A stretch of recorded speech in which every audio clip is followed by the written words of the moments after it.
મોટા સમાચાર મળી રહ્યા છે। આરોપી દીપક સિંધીનું રાજકીય કનેક્શન સામે આવ્યું। જી હા, દીપક સિંધી કોંગ્રેસ સાથે જોડાયેલો હોવાના સમાચાર છે। અગાઉ ડીસા શહેર ભાજપ યુવા મોરચાનો મંત્રી પણ હતો આરોપી। જો કે ત્યારબાદ કોઈ અગમ્ય કારણોસર ભાજપમાંથી દીપક સિંધીને હાંકી કાઢવામાં આવ્યો હતો અને ભાજપમાંથી હકાલપટ્ટી થયા બાદ દીપક સિંધી કોંગ્રેસમાં જોડાયો હતો। આરોપી કોંગ્રેસમાં જોડાયો હતો ત્યારબાદથી આ ગેરકાયદે ફેક્ટરી ધમધમતી હતી તેવી માહિતી છે। અહીં કોઈ પક્ષની વાત નથી, પરંતુ વાત એ છે કે જ્યારે કોઈ પણ વ્યક્તિ કોઈ રાજકીય પક્ષ સાથે જોડાઈ જાય છે તો શું તેને અધિકાર મળી જાય છે કે ગમે તેવા ગુના કરી શકે, રાજ્યના નાગરિકો સાથે, લોકોના જીવ સાથે ગમે તે રીતે ખિલવાડ કરી શકે છે, ગેરકાયદે પ્રવૃત્તિઓમાં તેઓ જોડાઈ શકે છે। તમને એવું લાગતું હોય કે અગર તેઓ રાજકીય પક્ષમાં જોડાયેલા છે, અમે ગમે તે ગેરકાયદે પ્રવૃત્તિ કરશું, અમને કોઈ રોકવા ટોકવા વાળું નથી, અમને કોઈ બોલવા વાળું નથી, કારણ કે હવે તો રાજકીય નેતાઓ છે, અમે તો પક્ષ સાથે જોડાયેલા છે, તો એવું ખોટું છે। પોલીસે કાર્યવાહી કરી છે, અગાઉ પણ કરી હતી અનેક ઘટનાઓમાં, અત્યારે પણ પોલીસે કાર્યવાહી કરી છે। બંને આરોપી પિતા પુત્ર પોલીસના સકંજામાં આવી ગયા છે અને એસઆઈટીની રચના કરવામાં આવી છે। હાલ તો પ્રાથમિક વિગતો એવી છે કે આજે આરોપી દીપક સિંધી છે તે પહેલા ભાજપ યુવા મોરચાનો શહેર પ્રમુખ હતો, ત્યારબાદ ભાજપમાંથી તેને હાંકી કાઢવામાં આવ્યો હતો અને પછી તે કોંગ્રેસમાં જોડાયો હતો, એટલે છેલ્લે તે દીપક સિંધી કોંગ્રેસ સાથે જોડાયેલો હોય તેવા સમાચાર મળ્યા હતા।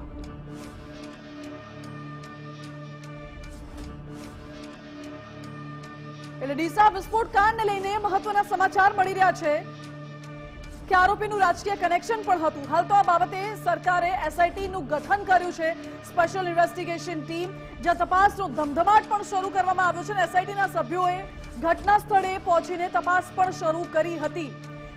મહત્વનું છે કે હાલ તો એસઆઈટીના સભ્યો તપાસ કરી રહ્યા છે। 4 અધિકારીઓની ટીમે તપાસ શરૂ કરી છે। એસઆઈટીમાં 4 અધિકારીઓ સામેલ છે। એસઆઈટીના વડા ભાવિન પંડ્યાએ નિવેદન આપ્યું હતું કે અમે અત્યારથી જ તપાસ શરૂ કરી છે, કોની બેદરકારીથી આ ઘટના બની તે અંગે તપાસ થશે, બ્લાસ્ટ પાછળના કારણો પણ જાણીશું અને 21 નિર્દોષોના મોત બાદ હાલ તો તપાસનો ધમધમાટ તેજ થયું છે। શું કહ્યું ભાવિન પંડ્યાએ, સાંભળો। ઘટના જે બની છે, જે દુર્ભાગ્યપૂર્ણ આપણે બધા જાણીએ છીએ, એની એક તપાસ માટે રાજ્ય સરકારે સ્પેશિયલ ઇન્વેસ્ટિગેશન ટીમની એક રચના કરી છે। એમાં મારી સાથે વાઘેલા સાહેબ છે, વિશાલ વાઘેલા ડીઆઈજી છે પોલીસમાં, આઈપીએસ ઓફિસર છે, director forensic science laboratory Sanghvi સાહેબ છે અને મેમ્બર તરીકે ચીફ એન્જિનિયર રોડ્સ એન્ડ બિલ્ડિંગના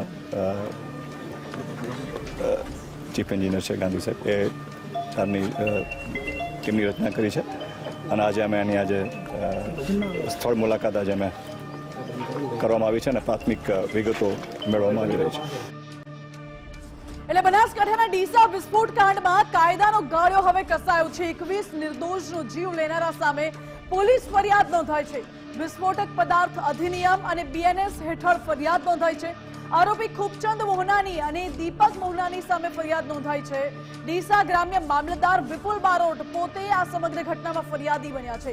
ડીસા તાલુકા પોલીસ સ્ટેશનમાં મામલતદારે ફરિયાદ નોંધાવી છે અને તાલુકા પીઆઈ વીજી પ્રજાપતિને આ સમગ્ર કેસની તપાસ સોંપવામાં આવી છે। જ્યારે મામલતદારે ફરિયાદ નોંધાવી તેની તપાસ હવે પીઆઈ વીજી પ્રજાપતિને સોંપવામાં આવી છે અને હાલ સમગ્ર બાબતે તપાસ ચાલી રહી છે કે આ બ્લાસ્ટ કેવી રીતે થયો હતો, કયા પ્રકારની મંજૂરી હતી, શું રિન્યુ કરવાનું બાકી હતું, ફાયર વિભાગ, પોલીસની અને તંત્રની મંજૂરી હતી કે કેમ, કેટલા સમય પહેલા મંજૂરી લેવામાં આવી હતી અને કઈ કઈ વસ્તુની મંજૂરી હતી, તમામ બાબતોને લઈને અત્યારે તો તપાસ કરવામાં આવી રહી છે।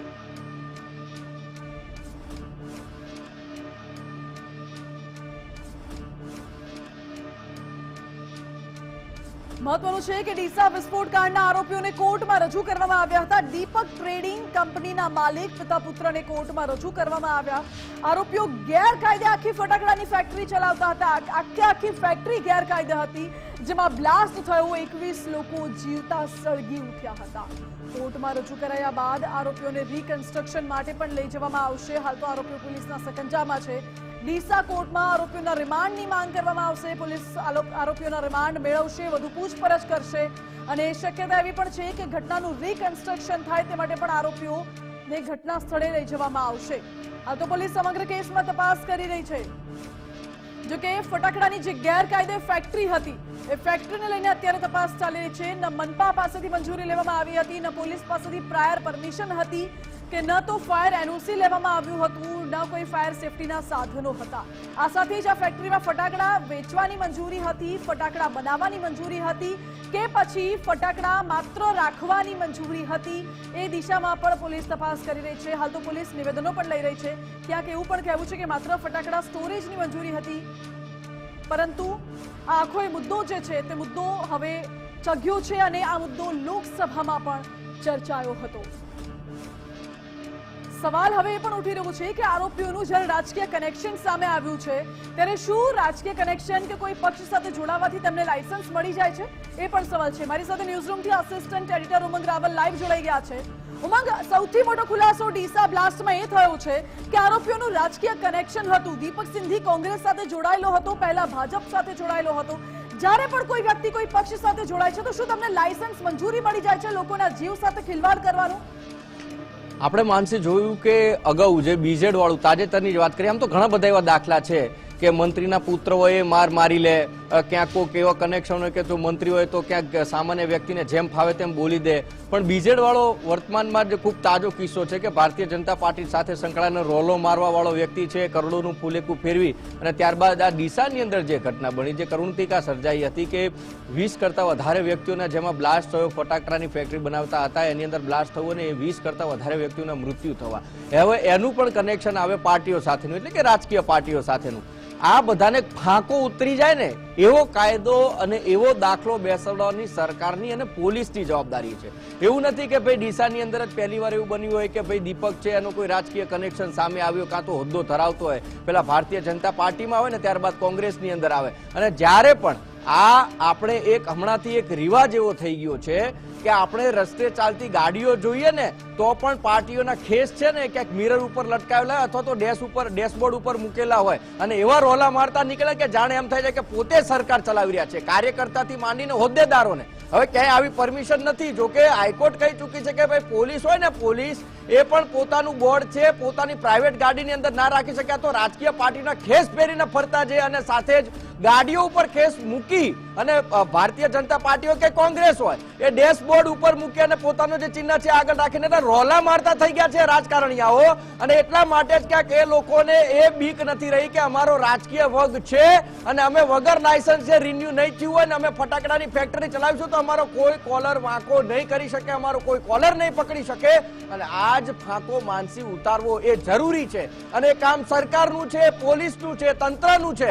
અને તંત્રે એટલા માટે ક્યાંક ઢીલી નીતિ રાખી હશે, ક્યાં તો ક્યાંક ભલામણ આવી હશે કે સાહેબ છોડો ને, પાર્ટી સાથે શું કંઈક હોય તો જોઈ લેજો ને, તમારું કઈ 2-5નું કામ હશે અથવા તો ક્યાંક આગુ પાછું હશે ફંડિંગનું તો હું જોઈ લઈશ. અને એ ફાંકામાં તંત્ર છે ક્યાંક ભૂલ કરી બેઠી અને એના કારણે રિન્યુ ના થયું લાયસન્સ, છતાં પોલીસે જે નેગેટિવ અભિપ્રાય આપ્યો હતો તેમ છતાં પણ એસડીએમએ કામ ના કર્યું, એસડીએમએ ત્યાં તપાસ ના કરી, ફટાકડાની ફેક્ટરી ચાલતી રહી અને રાજકીય વર્ગના આધારે જ આ ફેક્ટરી ચાલતી હશે સ્પષ્ટ થાય છે. કારણ કે એનું કનેક્શન છે રાજકીય પાર્ટી સાથે, એક નહીં 2 પાર્ટીઓ સાથે સામે આવ્યું છે, પહેલા ભારતીય જનતા પાર્ટીમાં ત્યારબાદ કોંગ્રેસમાં. એટલે આ બધું ઉતરવું ખૂબ જરૂરી છે. જ્યાં સુધી આવા જે તત્વો છે કે જે બેખોફ થઈને રાજકીય પાર્ટીના ખેસ પાછળ અથવા તો તેના ઝંડા પાછળ રહી અને આ પ્રકારના જે કામ કરે છે એમને એમની પાર્ટી થકી જો રોકવામાં નહીં આવે તો એ કહેવામાં કોઈ અતિશયોક્તિ નથી કે આવનારા સમયમાં આવા ઘણા બધા કિસ્સાઓ બનશે જેમાં કનેક્શન રાજકીય પાર્ટીઓના નીકળશે. માનસી જી ઉમંગ, બિલકુલ આભાર આપનો.